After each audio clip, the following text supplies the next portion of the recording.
just get me inside, you just kind of help me start it, and when I quit in one of the letters them, you just do something.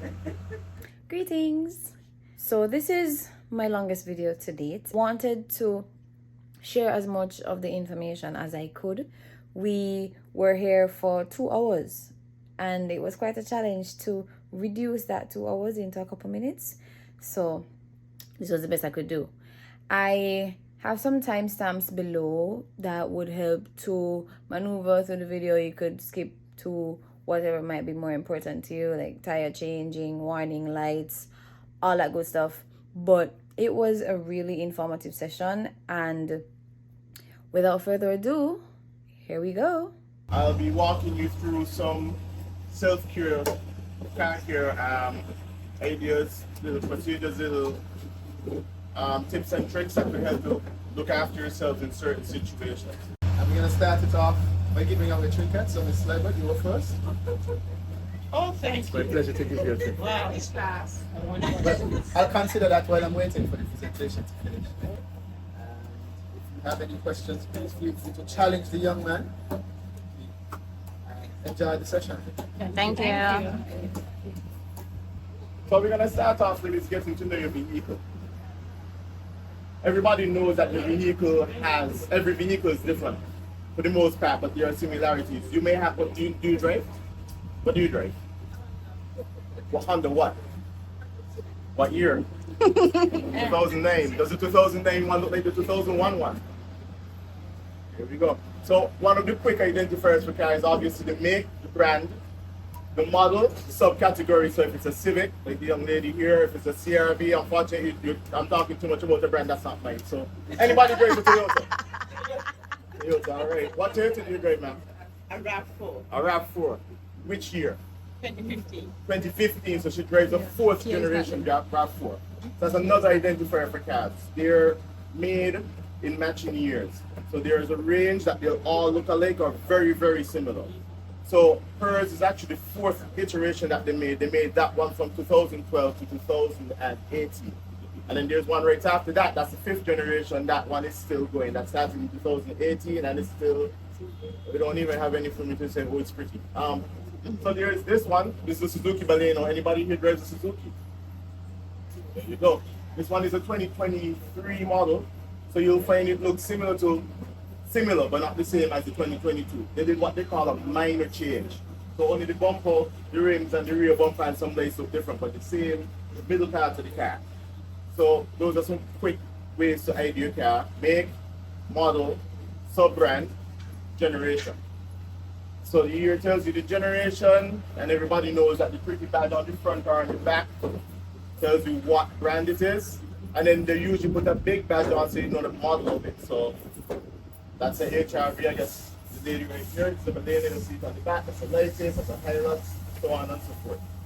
Another way to identify your car is by the VIN number. We're going to be going through all of this actually on the car. That's why it seems like I'm going so quickly, because you're going to actually see it and look at them.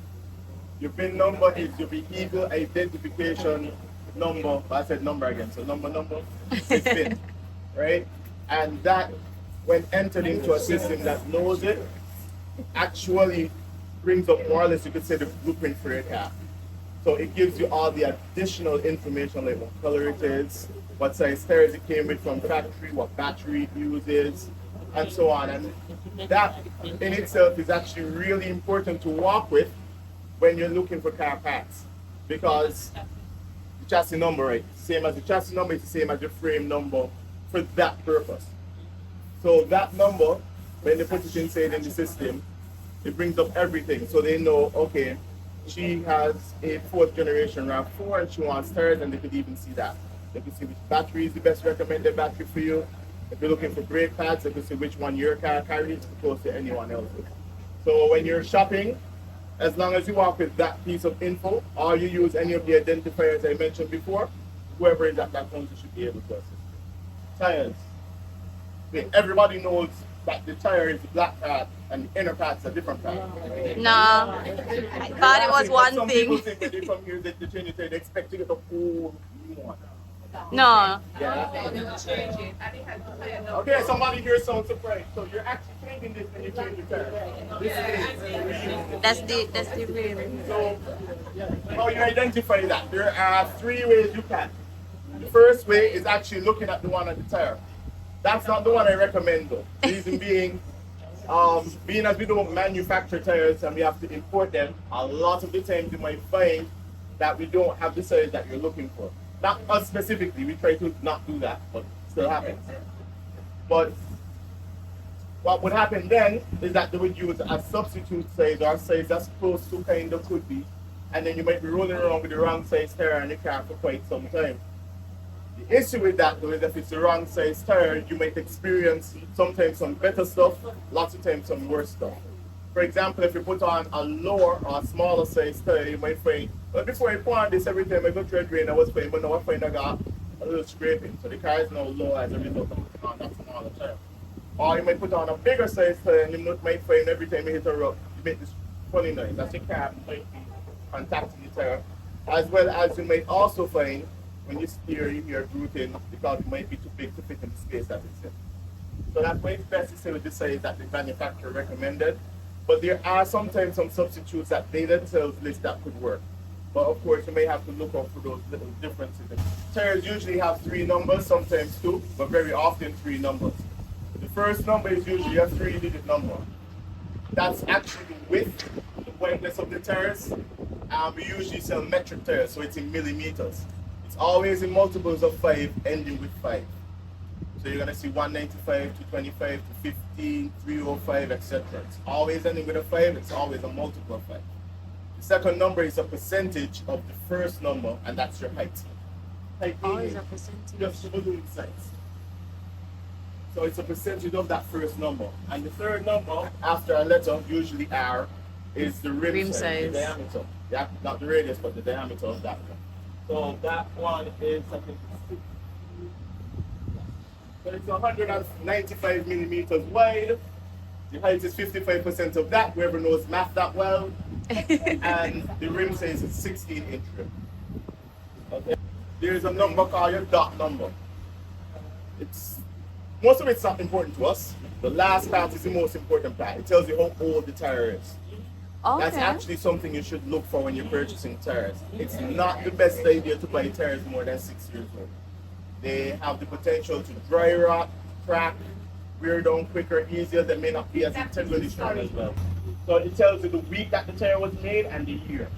So if you're looking at that number and somebody trying to say a tire, you notice in 2023 you see a tire that's a 2016 or 15-year-old, I mean, they might be giving you a deal, but you might not be getting the best out of that tire. It might wear prematurely, it might actually fall apart. It might fail in a different way. Ever hear somebody say the tire feels bent up? That happens as well with older tires.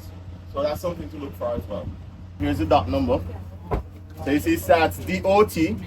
The first set, this is probably the serial number for the brand. Yeah, it does say that, yeah. Well, what it is, right, if you want to know, is DOT stands for Department of Transportation. In the US especially, there's laws, again, for all of this stuff. So when they're making tires, whichever brand this is, come home, we have Goodyear, we have Sunfull, Torque, etc. They have to put this number on to give you the model of the tire, and they have to stamp when it was made. Very often they'll stamp it on one side. So you might have tires installed and this might be on the inner side for some reason, then you can't see. You can ask the person if they could tell you when it was made. So this is 16, so this is the 16th week of 2012. Right. So you can see how the tire looks after a certain age. While you're using your tire, when you're using your vehicle, the tire will wear down naturally. Supposed to wear as flat as possible, meaning as evenly as possible. If it's wearing in the middle, the tire is probably pressurized too hard, and I'll show you where you can find that information on the car. It's wearing on the edges, both edges, it's probably too soft.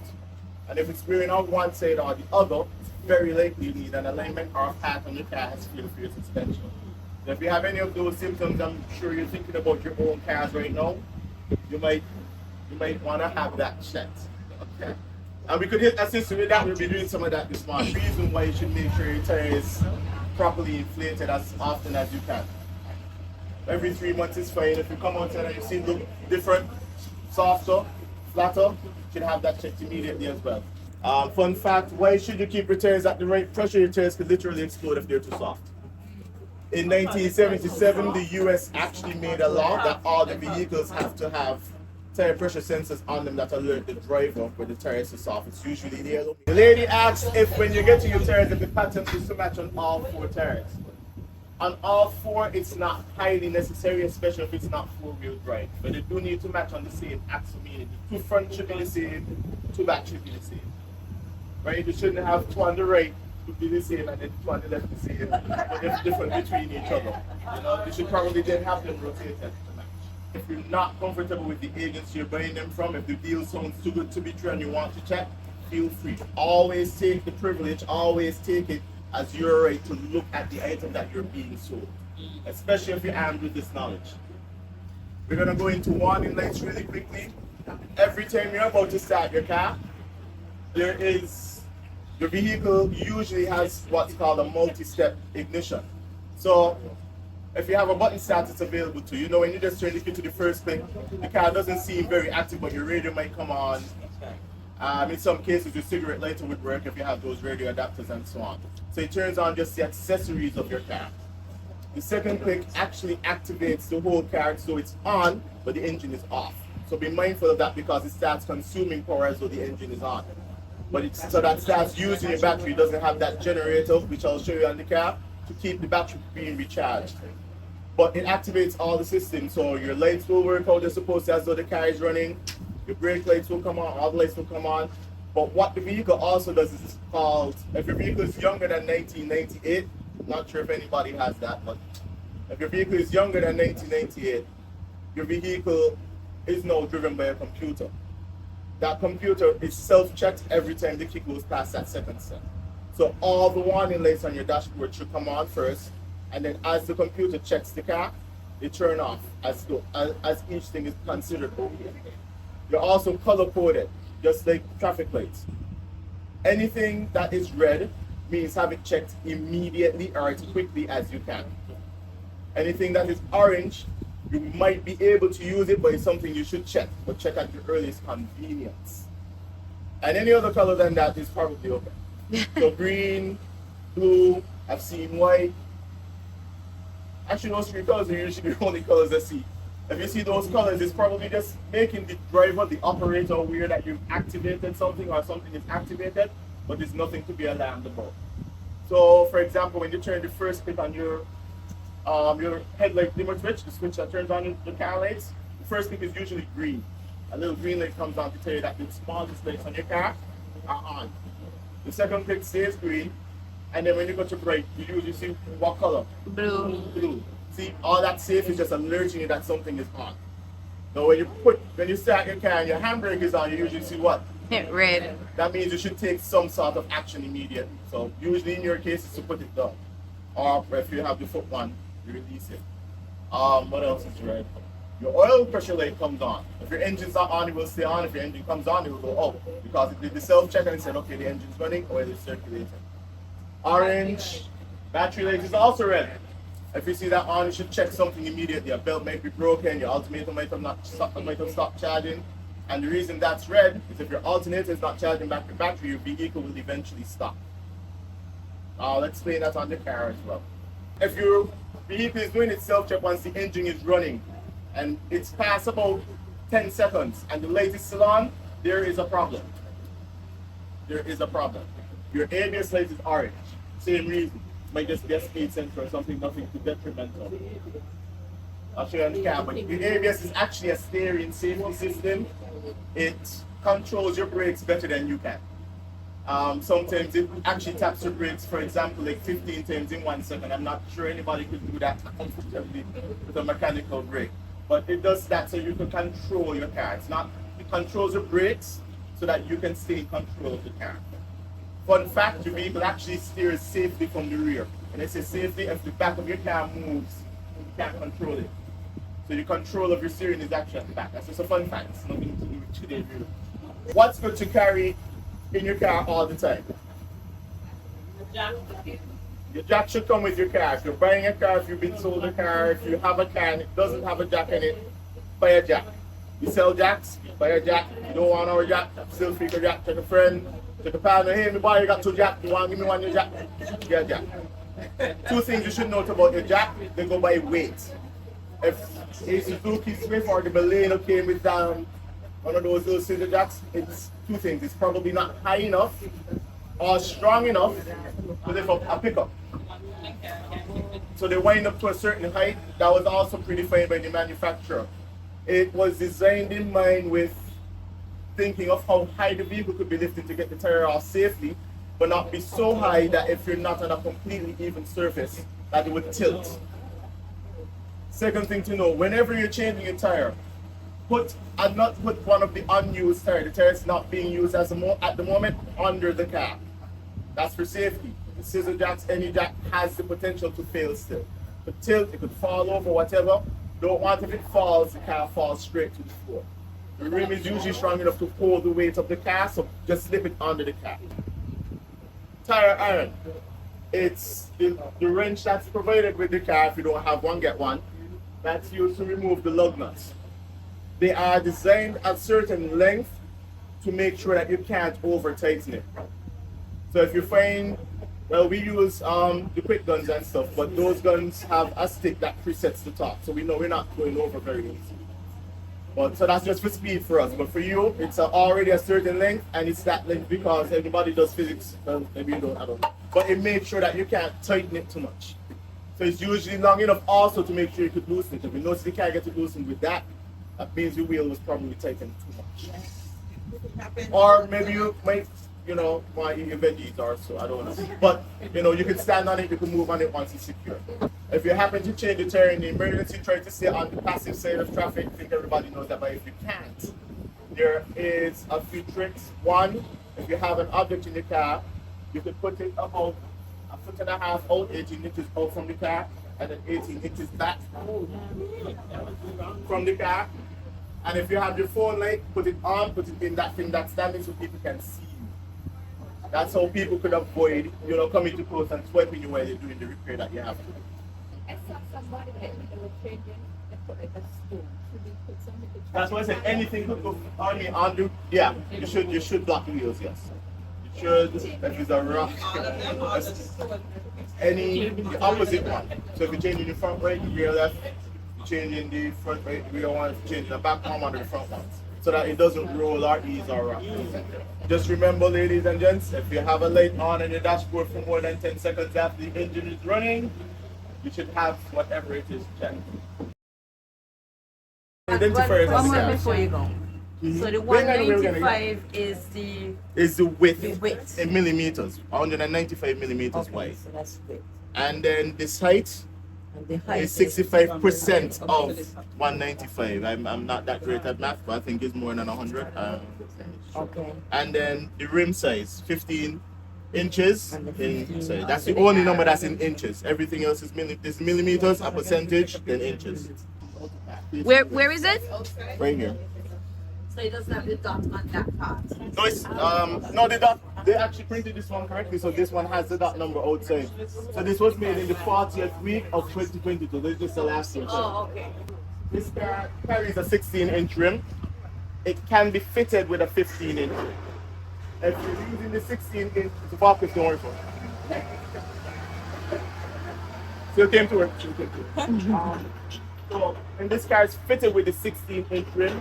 Suzuki recommends that you use a 195 millimeter width tire. The height will be 55% of that, and the rim size, again, if you use the 16-inch rim, that would be the size. If you change it to a 15-inch rim, the size you should use will be 185, 65, 50. Underneath that now, next to that, or underneath in some cars, they give you a picture of the car. And then they give you a little arrow, and then underneath those arrows, numbers are listed. Those numbers listed is the pressure that the tire is supposed to be at. So in this car, they give you, well, remember how measurements and goes, it will be in inches or millimeters. It's a similar thing for pressure. The pressure is measured in force. So it is, in this case, you could have bar, they have bar listed. They have kilograms per millimeter. So Yeah, kilograms force per centimeter square listed, and they have PSI, pounds per square inch listed. Majority of the time we use PSI. Your vehicle identification number, your frame number, chassis number for the purpose of looking for car parts, they're all the same. And the usually stands on upgrade. The car always leaves the factory with one. Always, always, always. In some vehicles, they go as far as to stamp it again and then badge it again. So in this case, it's just badged. But in some vehicles, it's literally engraved into the frame of the car. If you pick up this on the rail, the brake frame rail, I think in the rushes, it's stamped onto the seat. Some of the cars will be stamped onto the seat. It's always badged, it's always sometimes stamped. If you don't see it here, it could be in the other door in the same spot. It might be right underneath the same tire placard. That's what this is actually called, sorry. It might be underneath the tire placard. It could also be under your hood. Everybody knows how to open your hood? Yes. Position something will come across you.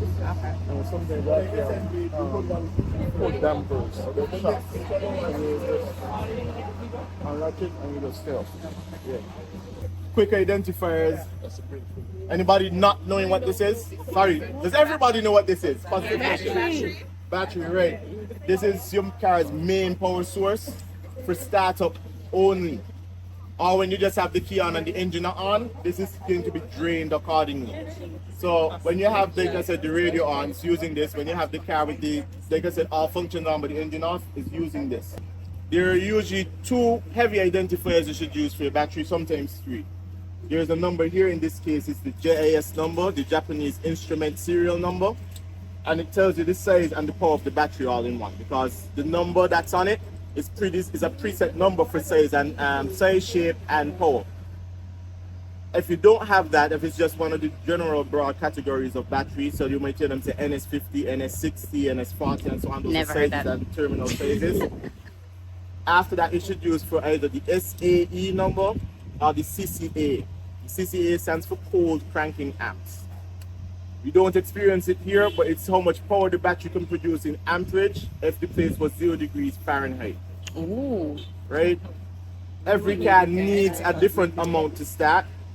The Balenos don't need much more than about 250 to start. They could be a little low, but you might hear it sound like it's struggling to do so. It might sound slow or laborsome. But this is one of the smallest batteries you can get. So the Baleno doesn't require a high cranking amp battery. As opposed to a diesel pickup, most of them usually average around 400 to start. And even around that, you might hear it sound sluggish as well. So you might see us use a physically bigger battery, but it's mostly about the power. It's not the size, it's what it has.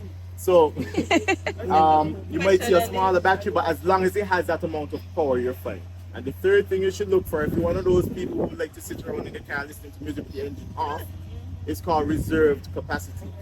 It's how long you can leave the key on. What? Fastest way to On kill full, it. no, the second click. It's how long you can leave the key on without it fully discharging. I learned the hard way with that. So if your car is on and the ignition is on and you just in there listening to music and the engine is not on, you might see it say 120, you might see it just say 65, you might see it say 35. That's in minutes. It's not usually in hours, it's usually in minutes. Where do you see that?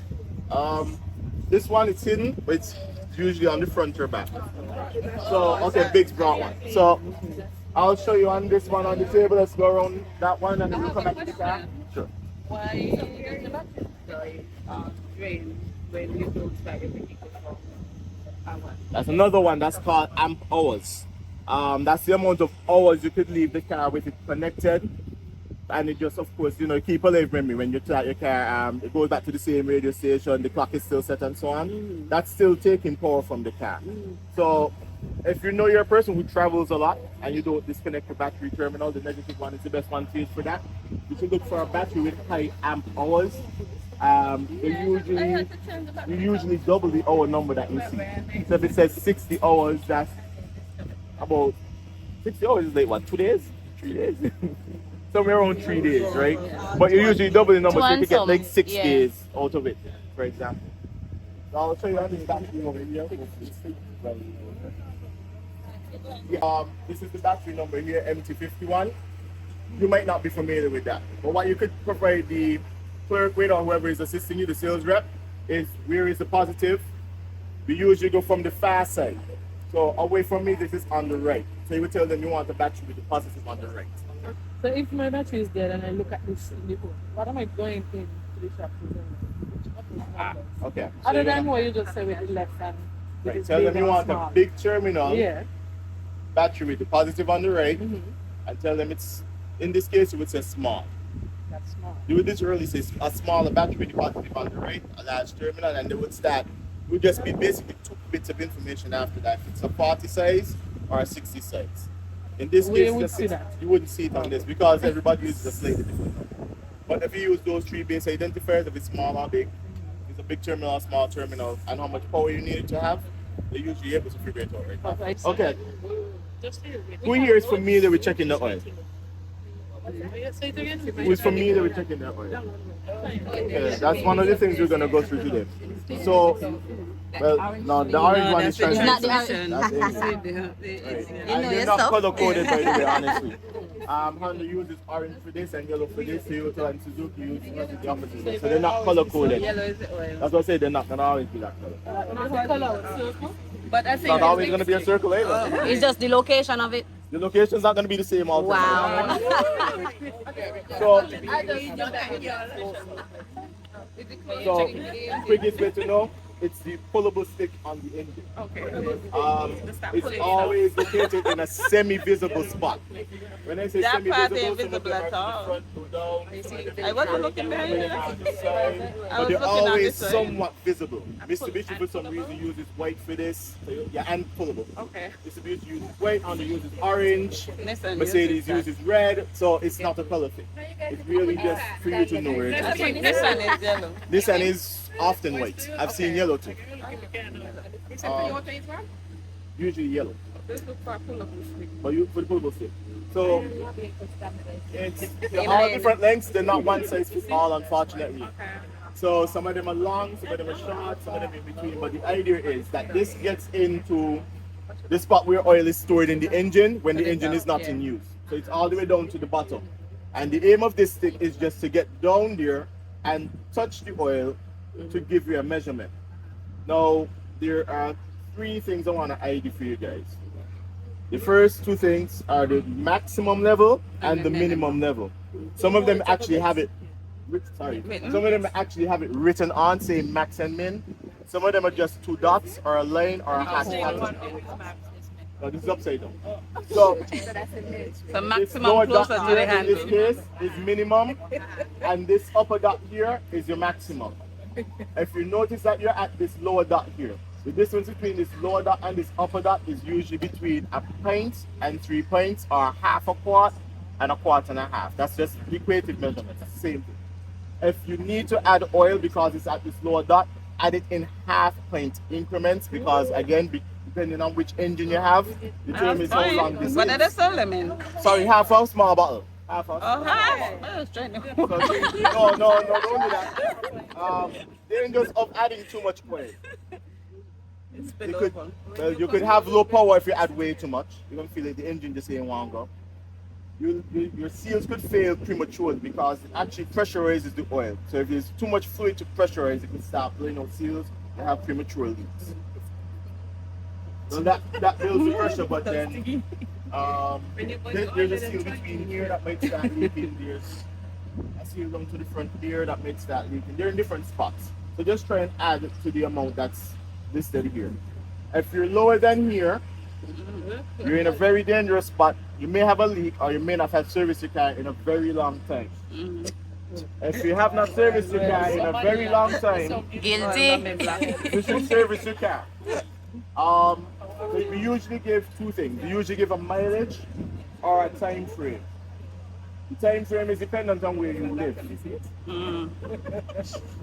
They use 2 standards. It's in your owner's manual. There's one called normal conditions and one called severe conditions. Severe conditions is generally safety. The roads. The roads, well, yes, because when you do your maintenance check, in the same owner's manual, they literally list out everything that should be checked and how often. When we do our servicing here, we usually check all of them all the time. We don't usually use the book and say, okay, well, that's supposed to be 15 weeks. So we just do all of them all the time because we don't know when last you may have had them checked. So we just do it routinely every single time. Wonderful. So honestly, you should check your oil at least. If you don't see any telltale signs, you don't see any oil in the drive where you usually park, you don't open your bonnet and see oil anywhere on it, you could go with once a week. If you see that, you should go with every day. If you see any oil anywhere, how I you should check check your it? oil every day. Oil. If you don't see anything, any telltale signs, you could go with once a week. Once every 2. So to jumpstart your vehicle, firstly, if you're starting and it's making a little clacking noise, like brrr, it's an indicator that you don't have enough amperage. Remember we spoke about the cranking amps to start the car.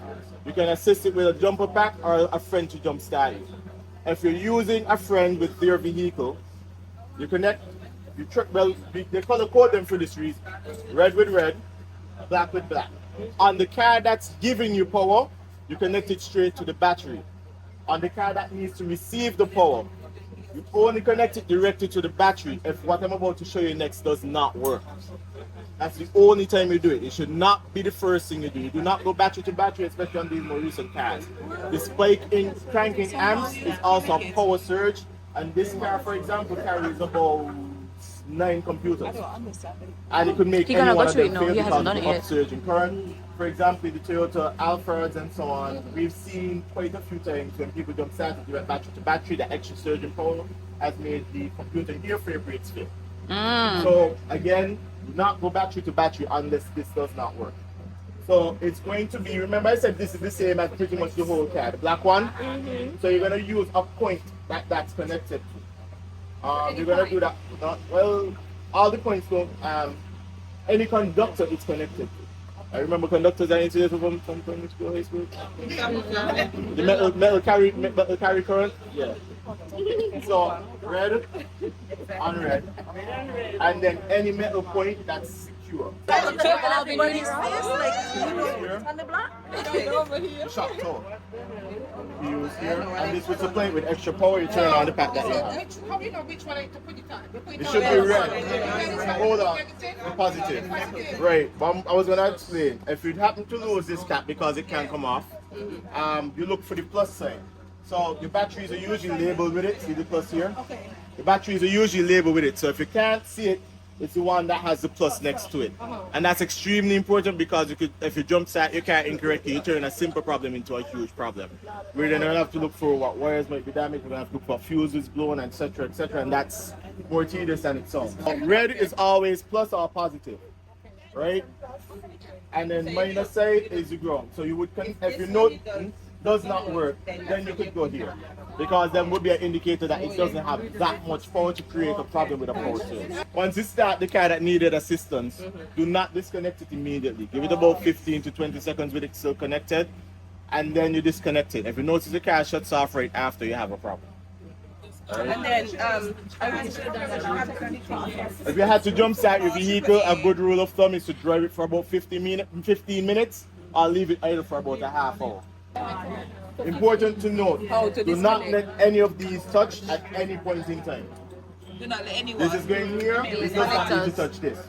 This black one is going on the ground right here, do not let it touch the other one. At no point in time let it touch, and don't let any black touch any red, and don't let any red touch any black. Anyone to come off, anyone can come off when you're finished, yeah. If anybody has a push start, this would be a good tip for you. Your key fob usually has the car's emblem on it. If your vehicle is not starting but you see the lights on the dashboard and it's not a situation where you need to be jump start, the battery in this is likely dead. These usually have a little indicator on them, a little red light that just flashes very quickly as you press a button. If that red light is not coming on and the battery is dead, the startup procedure is as follows. You still need to apply the brake as usual, but turn the emblem to the button and push the start button with the key. So the key is now your finger. It's going to push it, you're going to push it with it, and the car should start. If the car doesn't start after that, there's probably a different problem. For example, if your car is not in park or neutral, it cannot start either. So if I put this car in reverse, it won't let me start it. Put it in neutral, it will start. So you can start in park or neutral. Right. Also, if the battery is dead, the fobs usually have an emergency key in it, or key blank is what they would refer to it as. It usually has a button or a little lever switch somewhere on the key that you could remove it with. And your vehicle, if it's if it's keyless start, usually only has one barrel on it. It's usually in the driver door. You could use this key to manually open the car. In some cars, it's a two-step feature where you have to turn it twice. In some other cars, it's a one-step feature. Depends on the car, honestly. So it's just to get me in and then turn. To get you in and then turn, and then you start, and then you have the key remedy. Okay. So the emblem. We sell replacement batteries for these. Just a plug. You plug in all day. Fun fact and quick note, your spares come in different formats. They are what we refer to as full-size or genuine spares that will look just like the one in your car. You could drive around with that unlimitedly. There are others that we refer to as dummies or donuts. Those are limited use. You should not be on that for more than 3 days. So if you're a person who regularly experiences flats and you have a dummy and you use the dummy a lot, I advise you check somebody, even if it's a steel rim, as long as it's the same size as the one in your car, use that. Try and get one of those. If you know it's a one-off thing, have your spare checked regularly. If it's flat, it can't help you. So make sure it has air in it. You can just give it a quick finger poke. If it doesn't go in with your finger when you press on it heavily, then it's fine. If it goes in, if it's set, if it's malleable, if it's soft, have it checked. If your spare happens to get too old, it's also advised that you change it, because once you put it in use, it might crack, bend, go in the same situations with the tire warping and so on. If you have a genuine spare, the spare equipped with your car, very often the vehicle in the same owner's manual has a recommendation for a 5-tire rotation where you can incorporate the spare wheel so that you can get use out of it. And it's actually recommended to put it into your rotation to make sure that it's used up so that you don't end up with a tire that's too old. Remember, I was telling you in the door there is the tire size as well as the tire pressure. This checks the tire pressure for you. All you do, very simply, this is a cap. This cap is a good idea to keep on the wheel. It's just screw off, finger pressure, and then you securely press the head of this with the circle side against the valve, and it's going to pop out at the pressure that the tire is at. So this is the pressure that this tire is at. This is 25 psi. Do you sell the cap, because people have an annoying way of Yes, you do. stealing We it? have, being the genuine ones that came with the tire, we have some fancy ones inside. I don't remember what they're called. I just want to say you look like you really enjoy your job and you seem very comfortable presenting. I want to thank you for doing it. I appreciate it.